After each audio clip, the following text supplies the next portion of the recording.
Today, we're going to be reading from Fablehaven by Brandon Mull.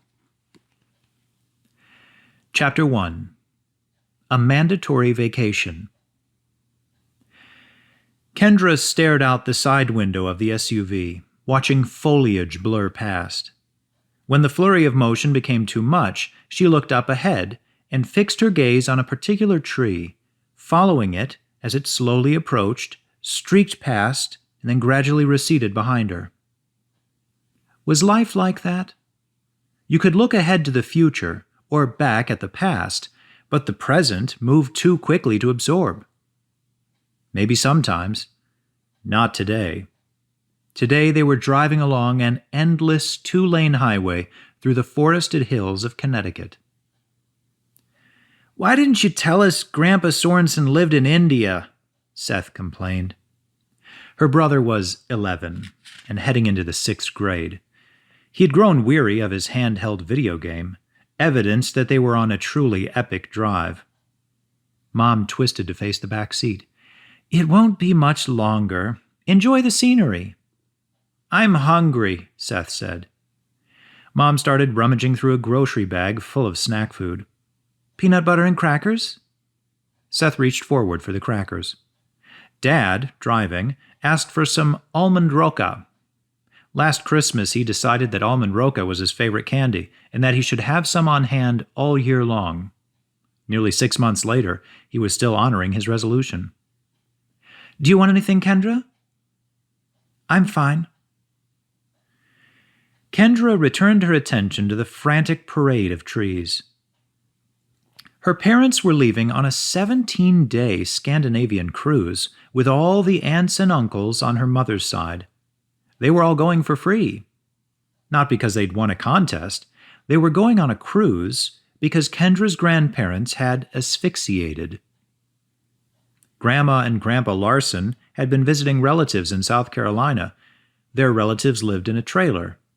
The trailer had some sort of malfunction involving a gas leak, and they all died in their sleep. Long ago, Grandma and Grandpa Larson had specified that when they died, all their children and their spouses were to use allocated sum of money to go on a Scandinavian cruise. The grandchildren were not invited. "Won't you get bored stuck on a boat for 17 days? Kendra asked. Dad glanced at her in the rearview mirror. "The food is supposed to be incredible. Snails, fish eggs, the works." "We're not all that thrilled about the trip," Mom said sadly. "I don't think your grandparents envisioned an accidental death when they made this request. But we'll make the best of it." "The ship stops in ports as you go," Dad said, deliberately redirecting the conversation. "You get to disembark for part of the time." "Is this car ride gonna last 17 days? Seth asked. "We're nearly there," Dad said. "Do we have to stay with Grandma and Grandpa Sorensen?" asked Kendra. "It'll be fun," Dad said. "You should feel honored. They almost never invite anyone to stay with them." "Exactly. We barely know them. They're hermits." "Well, they were my parents," Dad said. "Somehow I survived." The road stopped winding through forested hills as it passed through a town. They idled at a stoplight, and Kendra stared at an overweight woman gassing up her minivan. The front windshield of the minivan was dirty, but the woman seemed to have no intention of washing it. Kendra glanced up front.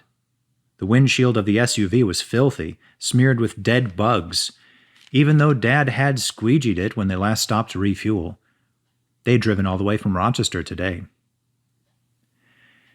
Kendra knew that Grandma and Grandpa Sorensen had not invited them to stay. She had overheard when Mom had approached Grandpa Sorensen about letting the kids stay with him. It was at the funeral. The memory of the funeral made Kendra shiver. There was a wake beforehand, where Grandma and Grandpa Larson were showcased in matching caskets. Kendra did not like seeing Grandpa Larson wearing makeup. What lunatic had decided that when people die, you should hire a taxidermist to fix them up for one final look? She would much rather remember them alive than on grotesque display in their Sunday best. The Larsons were the grandparents who had been part of her life, They had shared many holidays and long visits. Kendra could hardly remember spending time with Grandma and Grandpa Sorensen. They had inherited some estate in Connecticut around the time her parents were married. The Sorensens had never invited them to visit, and rarely made the trek out to Rochester. When they came, it was generally one or the other. They had only come together twice. The Sorensens were nice, but their visits had been too infrequent and brief for real bonding to occur.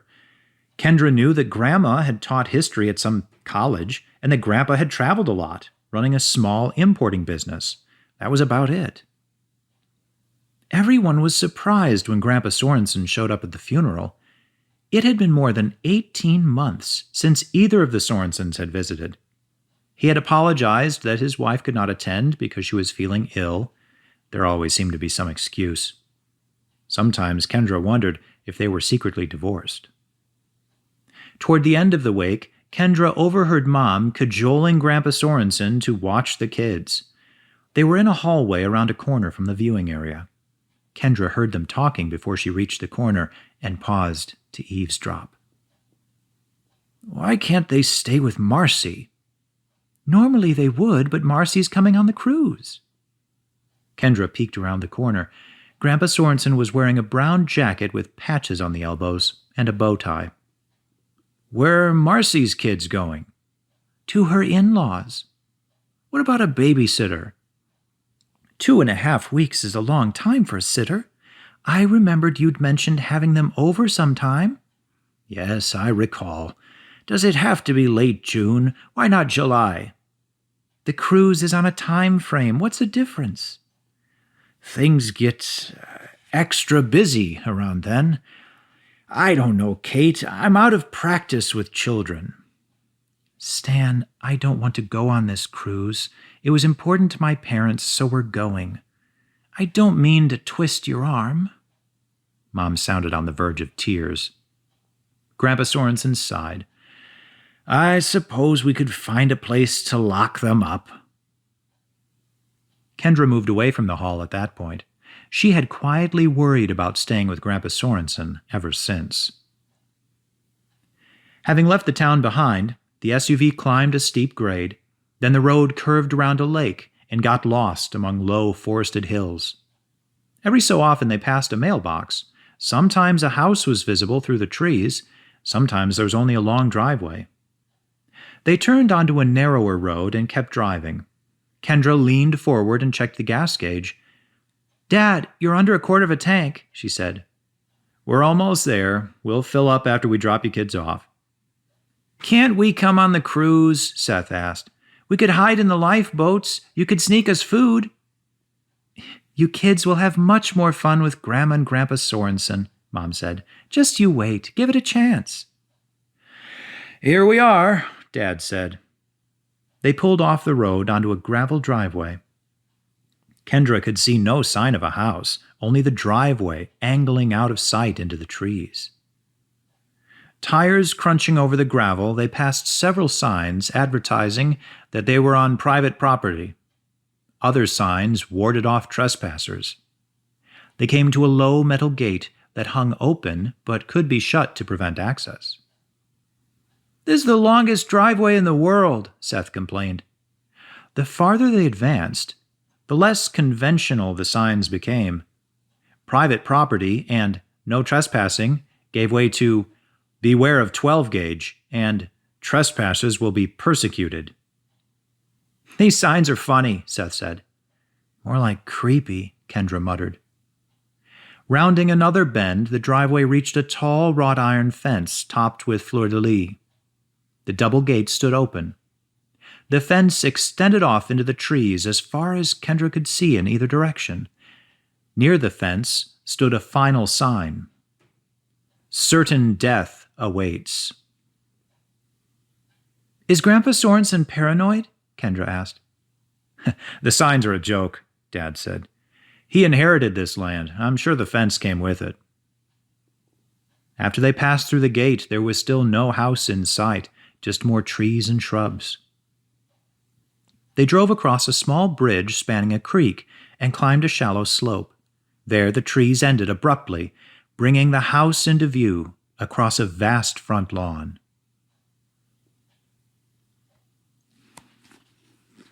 That was from Fablehaven by Brandon Mull. And if you want to know what happens at this house, I would strongly encourage you to pick up the book yourself.